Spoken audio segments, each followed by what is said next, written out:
Tommy, before we ask you about Dalvin Cook, that was the breaking news that came across. We wanted to ask you about what you saw because you and Sylvia were talking about watching camp and watching Justin Fields. Could you tell us from your viewpoint what you saw from the offense? Yeah, did you bring me on to drag me and Sylvie the way that people on Twitter were trying to drag us because we said, well, it's an OTA, it's a glorified walkthrough. But, Justin just wasn't that sharp today. I mean, and people just like, you do that, and it's like people want to fist fight you. Look, it is. These are voluntary OTAs. Guys aren't walking. They're not loafing, but this is a glorified kind of walkthrough. And it wasn't overly sharp. The one thing, though, before we even get to the Justin Fields conversation, guys, was the first thing that I noticed, honestly, and again, with the full disclosure that you can't learn a whole lot in helmets and shorts in June, I'm just thrilled that DJ Moore's on this team. I mean, you can tell just from instantaneously that he's the best player on their roster. And, a wide receiver that's got a fantastic resume in the league so far in his young career. There's no wasted motion in his routes. He's fluid in. He's fluid out of his breaks. He's got top-end speed. He works hard. He's a hand catcher. And he's a guy that's not only going to help you on the field, he's going to help you in the huddle as well. So, to me, that was the biggest takeaway I had was just I was enjoying watching DJ Moore do his thing. But yeah, it wasn't, the 7-on-7 period was sloppy, as Sylvie, tweeted, I think. I mean, the first pass was a tipped pass by the defense. And again, I'm one that believes 7-on-7 favors the defense because they're obviously not going to honor the run. But, I'm biased. I'm an offensive player. But it just wasn't sharp. A couple deep balls that were missed. Look, I'm not concerned. What is it? It's June. I better know. It's June 8th. It's my anniversary, my wife and I's anniversary. Whoa! But it's June 8th. It ain't. Happy anniversary. Happy anniversary, Tom. Thank you, guys. 32 years. How about that? How about that? That is pretty cool. Awesome. I have 2 marriages didn't last that long. There you go, man. You got to have something to shoot for. I got number 19 coming up. Tommy doesn't know what he had for lunch yesterday, but he does remember good old number 32. Correct. Yep. Right.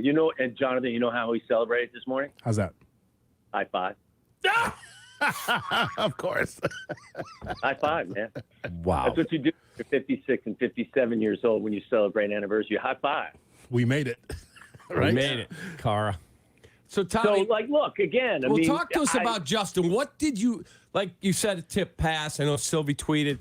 What did you see, though, as he went? Did he go through progression? Give us a little scouting report. Well, again, Cap, look, I don't want to overstate it because, again, it's an OTA. It just wasn't crisp. Some days the defense has your number. Other days the offense has the defense's number. Put it this way. After a missed deep ball, Justin went down and did 10 push-ups. He basically was punishing himself because he knew that what he did wasn't acceptable. So there was a couple of deep balls that were missed as well. I just find it ridiculously funny that Justin doesn't want you to make excuses for him. Not you, Cap, but I'm saying just the average Bears fan. He told you last year in an interview, I don't want. They said, well, what do you think about breaking an NFL record for rushing a quarterback? He goes, I don't want to set rushing records. I want to set passing records. He has been upfront and honest about the things that he needs to get better with, and he doesn't want people making excuses for him. So I just find it funny that anytime someone would say, well, you know what, Justin wasn't sharp today, here comes the Twitter mob to come and get you. That when it's early, they don't have Claypool wasn't out there. Darnell Mooney wasn't out there. They are in helmets and shorts. I get it. But Sylvie was spot on. He wasn't sharp. Period. Here's something. I was talking to Kev about this earlier, Tommy. I said, for a 3-win ball club, I thought that some of the play design for the Bears offensively was pretty good and innovative. And I guess you start from 0 and you work to 4, 5, 6 different plays. You're like, there's something there. Of course, the weaponry just wasn't there for Fields. The offensive line wasn't there. What do you take solace in the fact that Luke Getsy at least has some design where that it can really enhance what Justin can do here now with weapons? Jonathan, I think it's such a good point. I'm a huge fan of Getsy, and I'll be the first one to tell you that. There were times last year when you would say, that leaves me. But look, there were more times when you looked at what his game plan was and how things unfolded. And you were like, I understand why he did what he did. And I'm excited about seeing, this thing, develop going forward. So I'm a huge fan of his. I think that, and I've said this a bunch as well, I think that you can't undervalue the importance of being in the same system for consecutive years.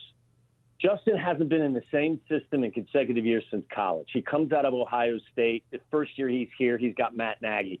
That's a new system. The second year he's here, he's got Luke Getsy. That's a new system. Like the terminology and all of the different stuff that a quarterback has to worry about, don't take it for granted. It's not easy. And for him to be in the same system for the second year in a row with the same verbiage and the same, cadence and all, I just think it's tremendously beneficial. And I do believe there were times, Jonathan, where, offensively they did some good things, and I wouldn't overlook Luke Getsy's role in that. I think I made this point a while ago that, quarterbacks get credit for touchdowns, passing touchdowns. But if you go back and look at some of the touchdown throws last year, like there were some brilliant ones. One, he recognizes it's man coverage against Dallas and throws a touchdown and a crossing route to the kid who used to be I forget his name, used to be the Patriots. The corner fade to Mooney against the Dolphins, the touchdown pass with the guy in his lap against the Commanders on Thursday night. Mm-hmm. There were some beautiful throws. There's also more than a handful of throws where guys are wide open. And that's a product of Luke Getsy scheming guys open and putting guys in position to do what they do well. And I think, Cole Kmet was the direct recipient of that. They decided, look, Cole, we're not going to ask you to stretch the field like Tony Gonzalez used to do or Hawkinson does in Minnesota. You're an inline tight end. We're going to use you to block. We're going to use you next to the tackle. We're going to use you in the red zone.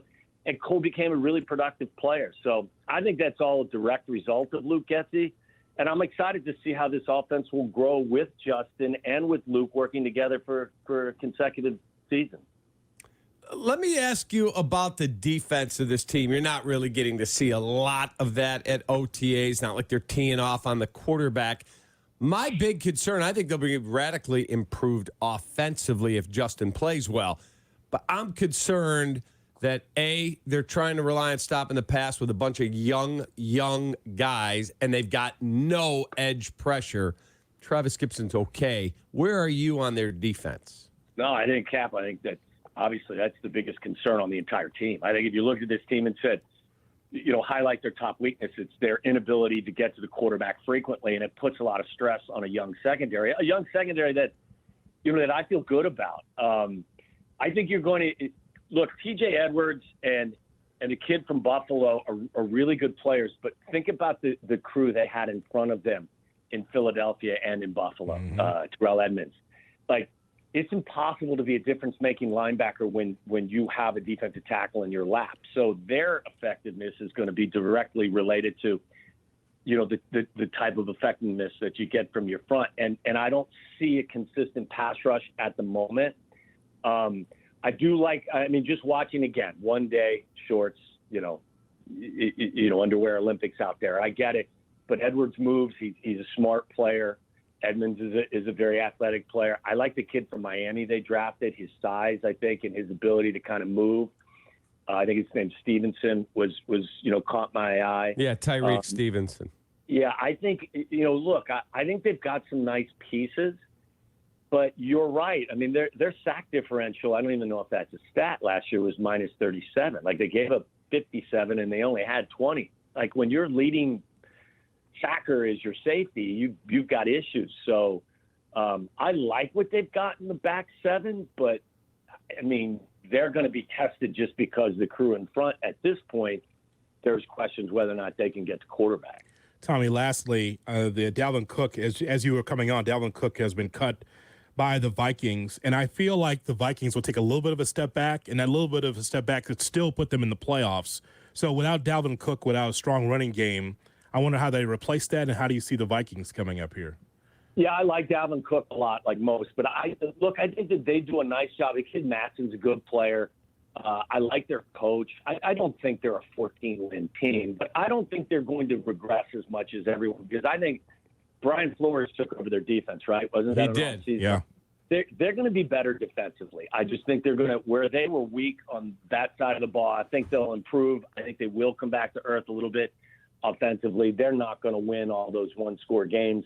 I think it's just another reminder, fellas, that, the running back position is valuable, but it's not looked at as Carmen, the good kid. I think that they're on one end of the extreme.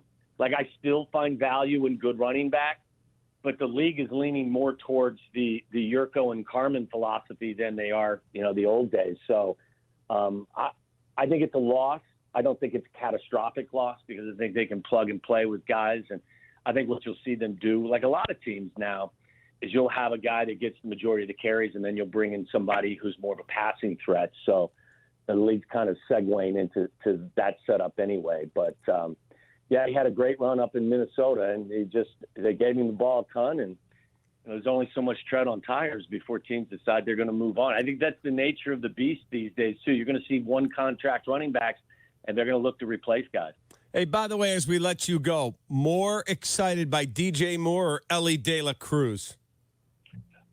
You're talking about the new Reds call-up? Yes, who hit like a 900-foot homer yesterday, almost to the river. Yeah, I'm still – look, the baseball was my favorite sport growing up, and the Big Red Machine's my favorite team of all time.